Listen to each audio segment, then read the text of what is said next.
with the recording.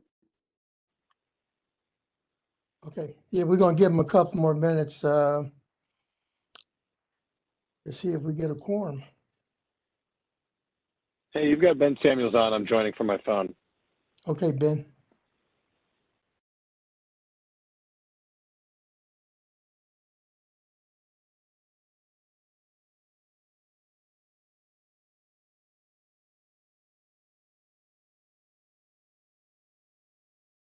Thanks, Izzy, for making me a panelist. I'm not sure what I'm doing with the link when I log in. I appreciate it. No worries. Seems like everyone's is coming in that way anyway, so it's all good. Ed, Jordan says she is using a phone as well. Jordan, okay. Jordan, if you can hear us, try to speak whenever you can.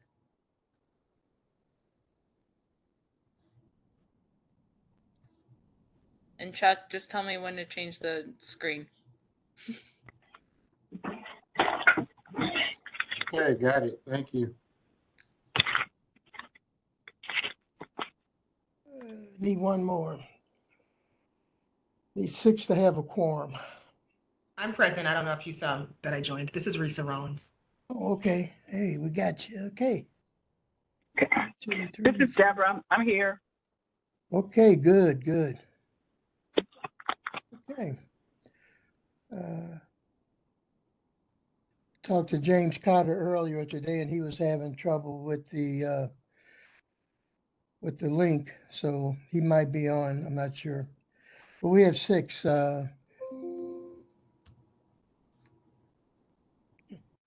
Like to call this meeting to order on February 10th, 2025 at 4:02 p.m.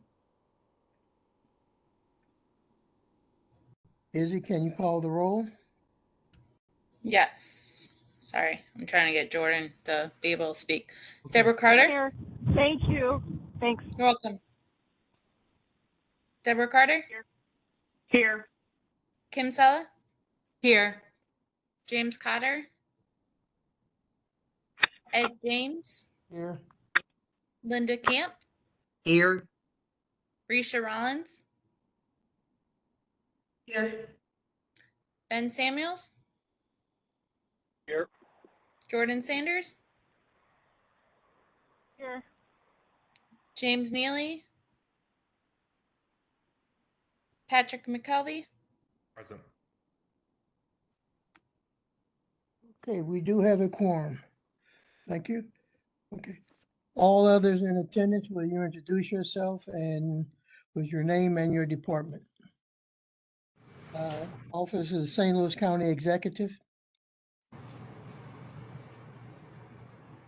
think Izzy said that Paul had a scheduling conflict, so he will not be present.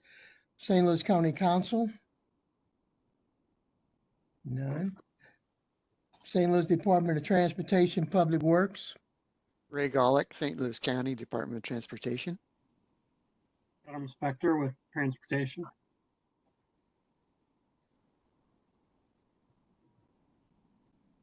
It's okay. St. Louis County Police Department. Brad Kelling here with St. Louis County Police Department. Okay. St. Louis County Legal Department, counselors.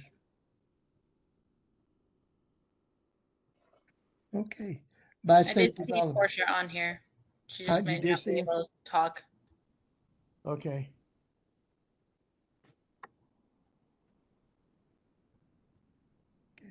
County Council. Okay.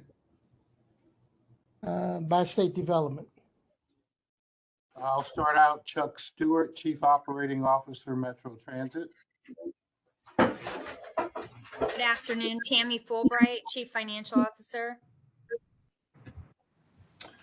Tom Curran, Executive Vice President of Administration for Bi-State. Ed Zimmerman, Vice President of Marketing and Communications for Bi-State Development. Melissa Webb, Director of Security, Media, and Customer Engagement.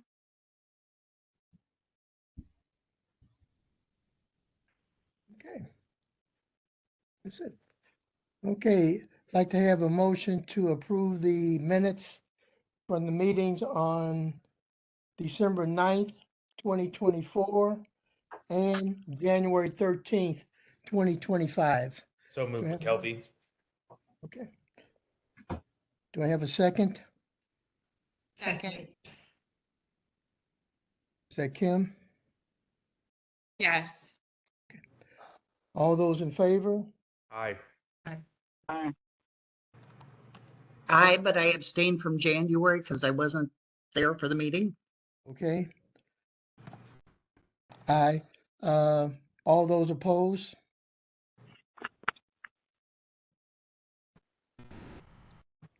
Motion passed. Okay, reports. St. Louis County. Nothing from the executive section, county council. Public Works and Transportation.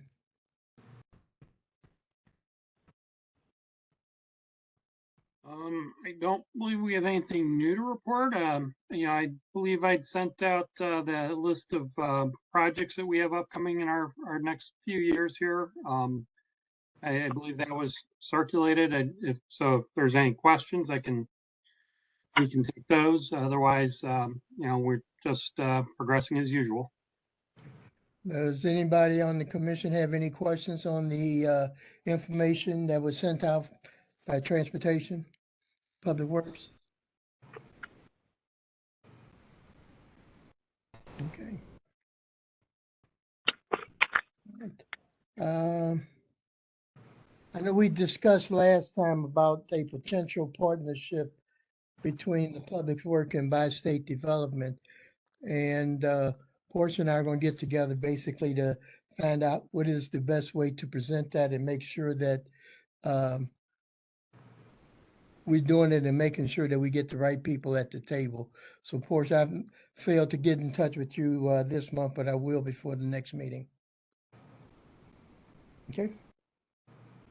Okay. St. Louis County Police Department.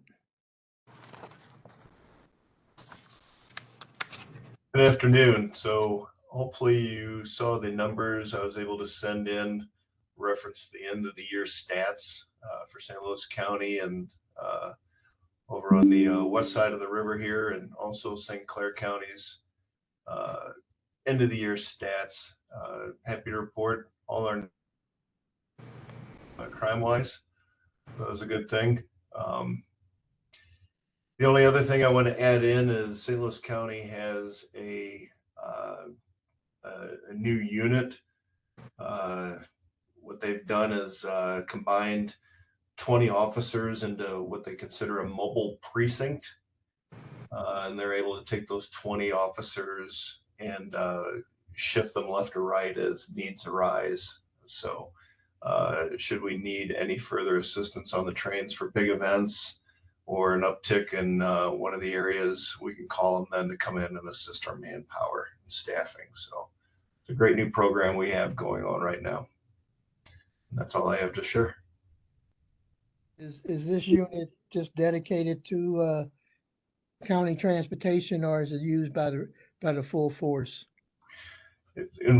Yes, it is used by the whole police department. Could be in the North County precinct or South County precinct, any of the bureaus, but we're also part of that. So they'll be come down. We actually had a bureau meeting. We were able to have all of our staff together, and they actually took over the lines to allow us to do that for about 4 hours so we could make sure that we were on the right page moving forward in 2025. So that was refreshing.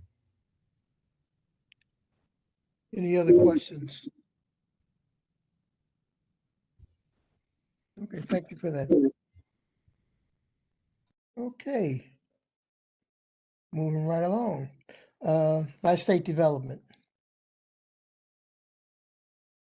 Okay, good afternoon, everybody. Chuck Stewart, Chief Operating Officer for Metro Transit. A little short presentation that I'd like to give. If you can help me, Izzy, let's get started. Yes. All right. I'm going to give you a little operations update. Probably provided some of this information before, but we'll go through it pretty quickly. Next slide, please.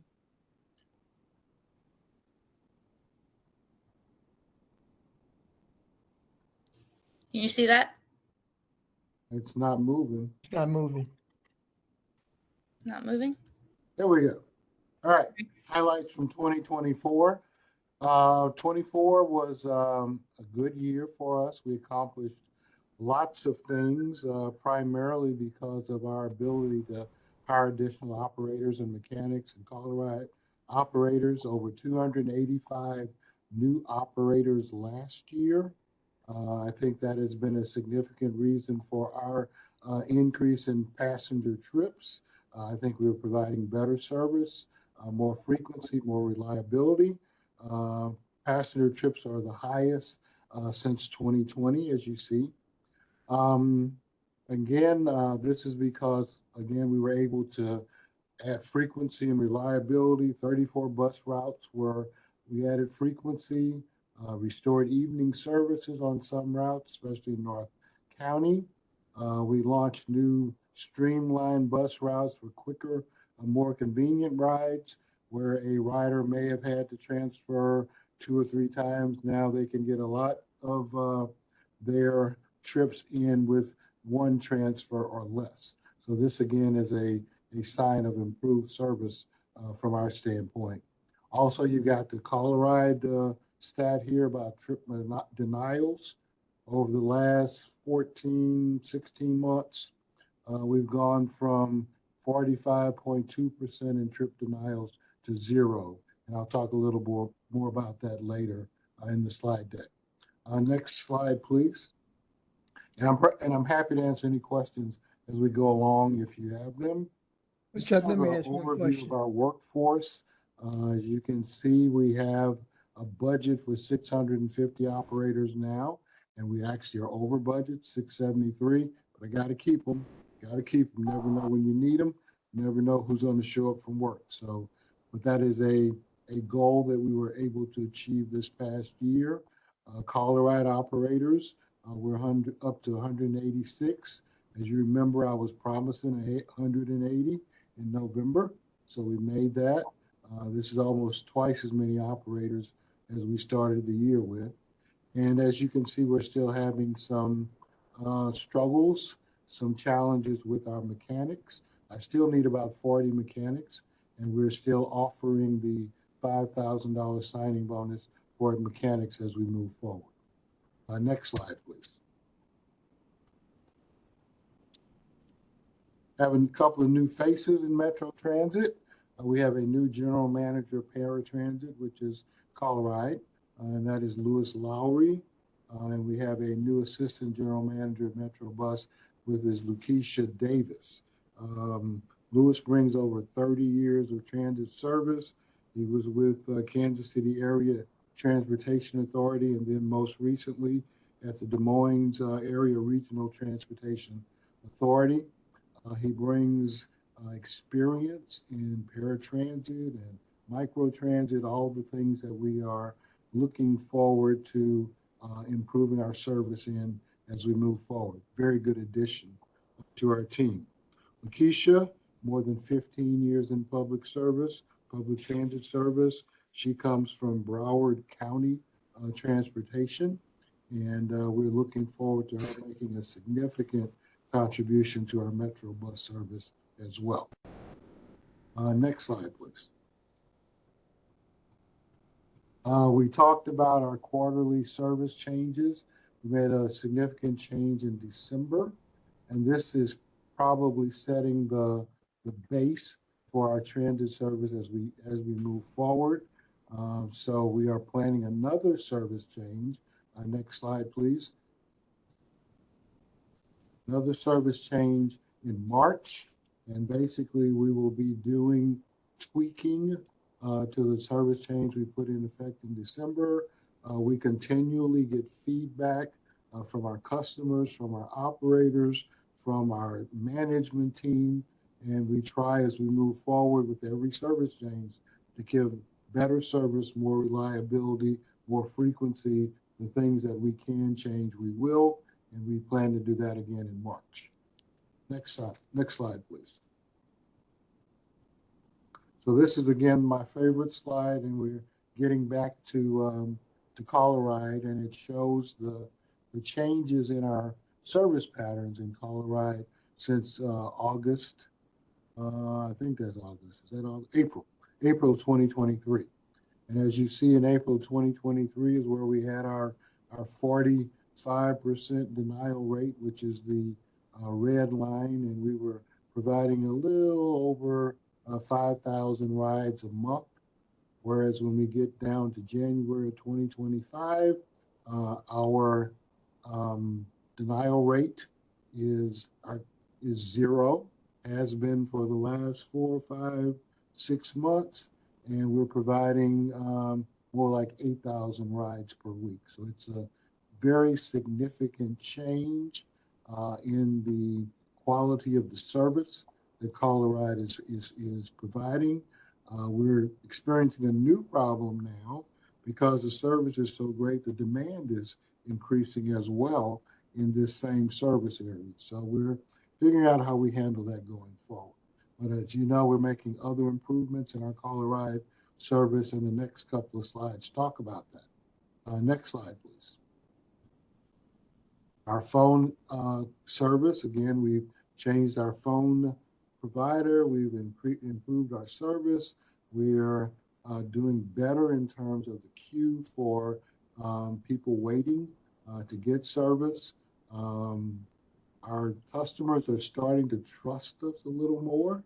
Everybody's not calling in at 7:30 now. They're kind of spreading it out, and they're learning that we are able to provide the service that they need. So you don't have to jump in that line at 7:30 anymore. Next slide, please. We have implemented our spare software, fully launched in the fleet on January 13th. Again, this is another vehicle that we are using to improve our service and improve the options available to our customers in terms of not only booking rides, but keeping up to date on the status of their rides and making changes, all of the things that we need in order to provide better service. If somebody cancels, we can quickly reschedule another ride. So it's giving us the option of providing more and better service in the same area and the time frames that we've been working on for the last year or so. Next slide, please. So we talked about this Metro Transit Accessibility Advisory Committee. It's made up of 3 members who were selected. I think we had over 150 people that applied. They are part of our new team in order to make sure that we're getting the necessary feedback and doing the necessary things to improve our service as we go forward. Next slide, please. I think one of the questions from last week was about improving service or providing greater access to service, and I kind of focused it on what we do with Coloride, which is our Transit Access Center. This is where people, our disabled community, as well as our elderly community, this is where we provide services to them. We certify people for Coloride service. We badge people for reduced fares on our fixed route service. We do travel training. We teach people how to use specific routes or how to plan trips, how to use our technology tools, all of those things in order to provide a better experience for our customers. And the contact information for that is ADA services at metrostlouis.org, or the phone number is 314-982-1510. Final slide, I think, is coming up. Save the dates. We're having a Transit Worker Appreciation Day, which is March 18th, and anyone that would like to help us participate in that, we will have special events for our transit team on that day to show that we appreciate the service that they are providing to our region, their commitment to service, their commitment to reliability, the equipment, the frequency, all of the things that are necessary for us to provide this level of service that our region certainly deserves. We're having another Community Connect series of events in May, just finished around last week. We're going to virtual, we'll start out with a virtual this time on May 2nd. And this is when I get my Metro team together, our bi-state team together, and we basically provide an opportunity for the community to either meet us at certain locations like the Mary Brown Center in East St. Louis or the downtown YMCA, Sunset Hills Community Center, or join us on a virtual call, and we update people on what's going on at Metro. We get their feedback so that we can continue this process of providing the service that the region needs and deserves. So that's the conclusion of my presentation, and I'd be happy to answer any questions you may have. Mr. Stewart, on the Workers' Appreciation Date, where is that going to be held, or how is that going to be handled? Well, it'll be a series of different kind of events, mostly at our various facilities. You know, we'll do something at the bus garages and the main shop and places like that. And don't know if it's really a public event, but I'd be happy to share that schedule with you. I appreciate that. Thank you. Okay. Thank you, sir. Any questions of Mrs. Stewart? Okay, additional updates. From a newsletter news release that we got, we see that we might be in line for a new COO. Is that right, Mr. Stewart? Like the update? Yeah, they're putting me out. No, I will be retiring as of July 1st, which I'm excited about. And maybe the people around here are excited about it too. I don't know. But the process is underway. To my knowledge, we've had candidates from all over the country, all types of backgrounds and experiences. I think we're at a point now where it's been narrowed down to maybe about 10 people. So we're getting down to the decision-making point. Not sure exactly when that's going to take place, but I will be gone on July 1st, so it needs to take place before then. Well, we're going to miss you. Well, thank you. So, okay. I think you have the training, the Metro training opportunities. I think you included that. I think I talked about that your in my sides. presentation. Yep. Yep. Okay. All right. Security. Anyone for with security? Hello, this is Missy Webb for security. Okay. So I wanted to speak about the significant update from the Metrolink Police Task Force regarding public safety and our ongoing efforts to ensure a safe, efficient, and welcoming environment for all of our passengers. Mr. Scott's latest report on Metrolink incidents showed a remarkable and encouraging trend. Incidents per 100,000 boardings have seen a significant decrease when we compare those figures from 2022 and 2023.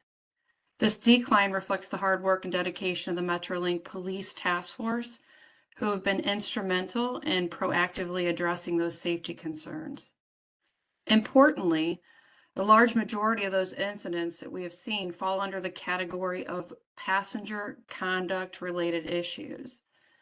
These types of issues are typically manageable through proactive policing efforts, which involve officers engaging with passengers, addressing concerns in real time, and maintaining a visible and approachable presence on the trains and the platforms. An essential component of this proactive approach is the use of our real-time camera dispatch team, which has revolutionized how we respond to these incidents. By utilizing advanced surveillance technology, our dispatch team can identify and locate incidences before any transit community member needs to make a call. This ability to spot issues as they arise allow us to respond swiftly and efficiently, often preventing those situations from escalating. In addition to the immediate benefit of our trains and stations, the video footage captured by our real-time camera center and rolling stock has been an invaluable tool in supporting law enforcement efforts across our region. This year alone, law enforcement agencies have requested access to our video footage over 500 times. These requests assist police departments in investigating and resolving incidents within the region. It's providing crucial evidence that help ensure accountability and support public safety efforts across the broader scale. Along with the report, I'd love to talk about the significant progress of our Secure Platform Plan initiative. The secure platforms at Civic Center and Union Station have successfully opened, offering our passengers a safer and more protected transit experience. Looking ahead, we're excited to announce that the upcoming launch of Central West End and Forest Park developer platforms will be at the end of this month. Additionally, our grand location will be fully realized in March, marking another milestone in our ongoing efforts to enhance security and passenger safety. We are also in the final stages of selecting the remaining package bid awards, which will be announced soon, further expanding our Secure Platform Plan initiative across the system. These advancements will continue to improve the overall safety, experience of our passengers, and further solidifying Metrolink as a secure and reliable mode of transportation. Through all these efforts, we've reduced the frequency of incidents and fostered a positive and cooperative relationship between our transit police, our transit security teams, with our community. The proactive measures put in place, including the real-time camera monitoring, secure platforms, and providing video evidence to law enforcement, have led to a safer travel environment. We're going to continue to monitor these trends closely, ensuring that the improvements we have seen are maintained and further strengthened. By maintaining a strong focus on proactive policing, utilizing the real-time surveillance, and addressing passenger conduct issues early, we're committed to ensuring that Metrolink remains one of the safest and most reliable modes of transportation. Thank you for this time, and I'm willing to take any questions if anyone has some. Good report. Thank you very much. Any questions? Misty, what's the current price tag for the complete secure platform plan, including real-time, gates, all of it? I would love to be able to answer that question, but that's outside of my purview. Perhaps someone else on the call might be able to assist in that question.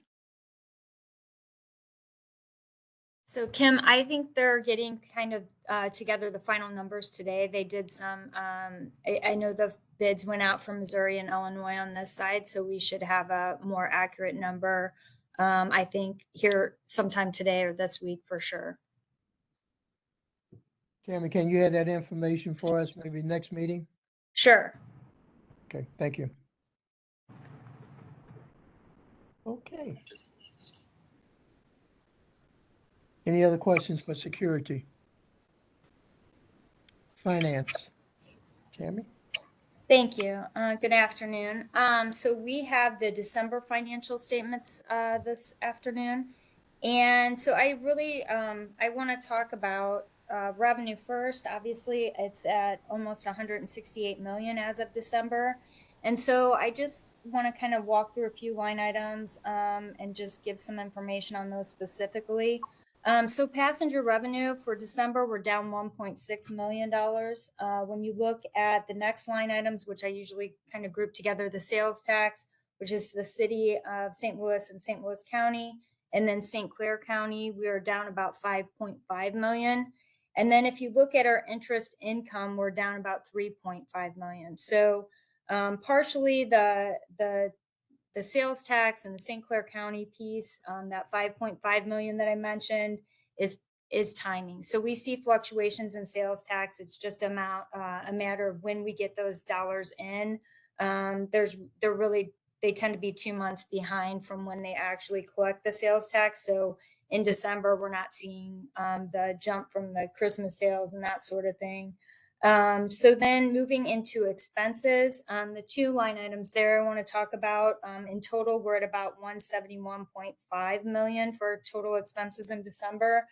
And the line items that you can notice there that are causing some strain are wages and benefits, which are down about 1.7 million. And then casualty is over budget by about 2 million. So in total, our loss as of December is 3.5 million. But when we really just look at revenue versus expense, that can really be identified with our self-insurance program. And we know we are experiencing some pressure there, both from premiums and then also related to our medical program and some expenses we're seeing there. So as of December, we're looking at some of it as a timing issue. But as we get into March, we'll be looking at it more closely to see how we will need to address those issues. And I want to talk a little bit about, I know we talked a little bit about passenger revenue the last time, and I really just kind of want to talk about that for a moment. So we know with SPP and the Fare Collection Project that we're going to see improved riderships. We know we have some impacts related to different discount programs and things that we do currently. And so as part of that project, we're looking at our fare policy also. But we know that we're going to see some bump there in ridership, which should impact that number also. And then I think there was a line item on there, and I'm going to address it. I think that we were going to give you some 6-year information, which I really looked at 5 years, and I think it was related to passenger revenue. And we were talking about where our actuals were compared to budget. So if you look, if you just want to look at the last 3 years and kind of take COVID out of the mix, we came in under budget 2.3 million. And if you really just dig further and look into the details at 2024, you'll see we were down, I believe it was 2.6 million. So how we fill those gaps. So during COVID, we filled it with COVID relief funding. We used some of that money to help us when passenger revenue was so down.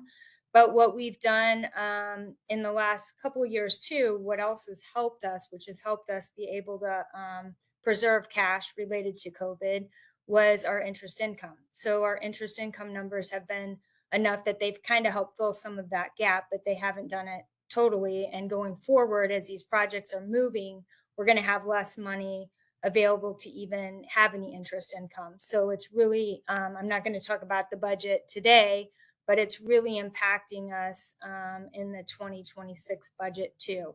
So that's my presentation this afternoon, and I'm happy to answer any questions. Are there any questions for finance? Tammy, I still have a question about passenger revenue. I'm seeing that actual is running about 1.7 below where you budgeted for this year. But we just talked about ridership being at, a historic high since COVID of 20.4 million. And I know we're straddling to 2024. Your fiscal year straddles 2 calendar years. But again, with ridership being at a historic high, what is the explanation for the dip in revenue? I still am not, do we know what that reason is? So a lot of it becomes, it's an issue of, yes, so we have ran an open, our system's open, right? It has been open for 30 years. And so, yes, there might be some issues there, which SPP is the solution, right? If that is an issue. So the gates will help with that, right? And the new fare collection system will help with that. It's going to provide us with more data so we can better understand. But we also have discount programs, right? So it's not passenger, it's not rider per rider discount. We have different programs, whether it's our university passes or whether it's other types of discount programs that we have for social services or if we're offering programs to different kinds of entities, whatever those may be, and then conventions. And so all of that impacts, the dollar for dollar, per rider, per rider that we get. We do know that we want to improve our passenger revenue, and we're looking at that with these projects. We haven't had, we want to look at our fares, and we want to have better information, and this fare collection system is going to give us better reporting. So we'll have better information to go from to determine what our future is going to be looking like and how we can impact those numbers. So, Go ahead. I was gonna piggyback on that really quickly, Tammy. So are you suggesting that a lot of more people are riding on some type of discounted fare versus full fare, and that's been the 14% reduction in passenger revenue? That's what I would like to say. But today I don't have as good of reporting as what I think we're going to have from this system coming up, right? So our reporting doesn't give me as good of information as what I need to evaluate it. And since we're so close to being into this next project, I think it makes sense for us to evaluate that as we move forward. But yes, I do think it makes some impact on obviously it's making some impact there too. Is there a correlation between a rider and a fee and a fare paid? In other words, do we count the riders as people on the train or bus, and we treat the revenues totally separate? And like you said, some of it has to do with discounts, but some of these riders we know are not paying at all, correct? Right. So we count the riders totally different. Right. And so we call that our average fare. So we basically look at what our ridership is compared to what our revenues are, and we come up with a amount. So that amount right now is under $1. So we know that that's having some impact. And yes, we know there's a certain amount.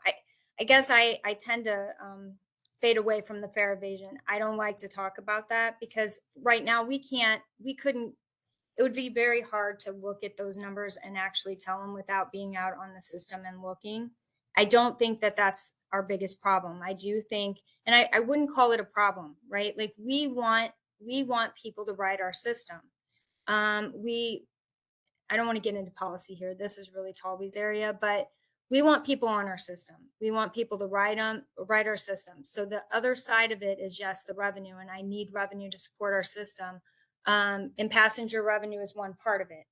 What I will say is that we've been able to plug that area in passenger revenue with interest income, which has been a benefit because otherwise it would be more difficult from a financial standpoint. So I guess what I would say for right now is I know we're so close. We're just around the corner from SPP and the fare collection project being completed. I will have better reporting at that time. And I would like to tell that story. I would like to focus on what our future looks like with a return to ridership and our fare program and how we do that going forward and how we look at our discounts. That's something we're going to be looking at very closely. How do we give those discounts and who gets those discounts going forward? And so we've looked at that, but we want to look at it more closely as we open this whole new system up with SPP and the fare collection project. So sorry, I hope I'm answering your questions. Mr. Chairman, if I may, I could give you a quick 2 minutes on the fare collection program. Thanks, Tom. Go ahead, Tom. Okay, we're continuing to make great progress. We've got new validators installed on all of our Metro buses. In this spring, probably next month, the validators will be activated on all the buses for reading e-tickets from the transit app and from our own ride-on app, which is about to be launched. And then the component pieces of the validators for the Metrolink system are already on site. They're going to be installed later this year as the Secure Platforms Plan finishes construction of the security gates and fencing that Missy just described. And then when the project's complete, of course, the new validators are going to be able to read e-tickets on a cell phone or a mobile device they'll be able to read QR code tickets, passes, and smart cards. So work is continuing to develop our new ticket vending machines for Metrolink, and the first of 3 prototype TVMs has been manufactured now. This is by Fabcon. It's a company in Southern California. I will try to quickly share my screen, hopefully, if I can. And I don't know if if Izzy would need to permit that to happen. I don't seem to be able to. But anyway, I can show everyone. I'm working on it right now, Tom. Sorry. Okay, that's okay. So again, Indra, the company that produced our original TVMs, is also the designer of our new machines. So the prototypes are going to be used for testing and integration in the coming months. And then the full-scale production of the 125 ticket vending machines will begin in May. And so the first batch of new TVMs is scheduled for delivery in August. And then the final part of our fare collection program is replacement of our 380 bus fare boxes. We've got 3 firms that have submitted over 50 questions in response to our request for proposals. And those proposals are due by March 5th. So we're very close to making progress on the bus fare boxes. We are well on our way to new TVMs. And it's telling me I am not permitted to share content, but I will email everybody, or Mr. Chairman, I'll email you a photo of the TVM. It's basically in its finished form now, although the prototype certainly will be tested and tweaked, but it's something that I think is exciting to see. And I thank you for allowing a few minutes to talk about this. Oh, no problem. Thank you. Hey, on this new fare collection program, will we be able to tell by ticket if it's a full fare, discount fare, or will all tickets look the same? So basically, if you have a smart card, if you are registered as an ADA user or a person over 65 or older, then there'll be the ability to print the picture and the person's information on the smart card. So that is the plan in terms of identifying the tickets. For like a 3-hour pass, basically we don't have like a color code or anything for the short-term tickets, but if you have a smart card, they can be customized so that we know that the user is in an eligible category. Okay. Tom, you can try to share your screen. Okay. If you want. Sorry.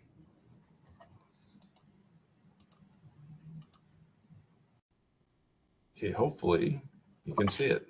Yep. All right.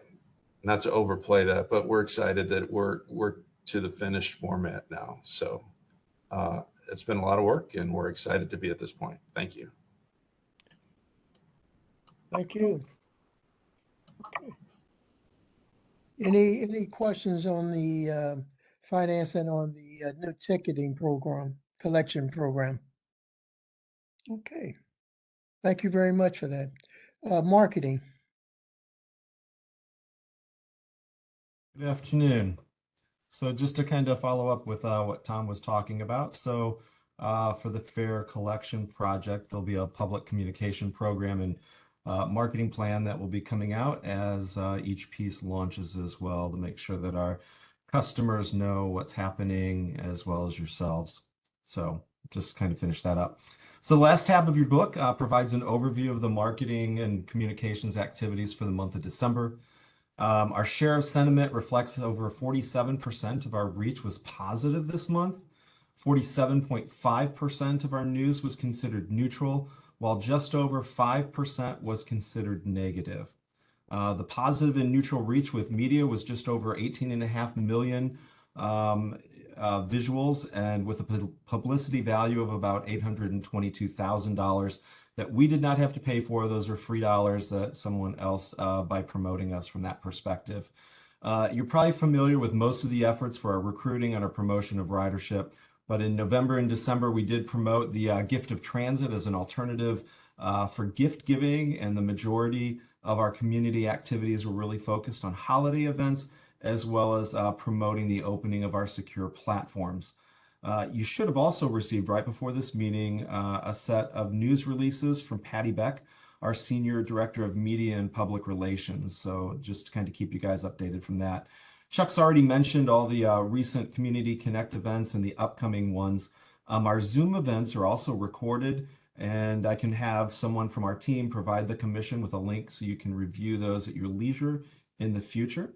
As far as upcoming events, or just kind of finishing out the stuff that's been happening, December, January, February, a little bit slower for that kind of outdoor piece, but we did participate in the Loop Ice Festival, as well as doing our Community Connects that we just finished with.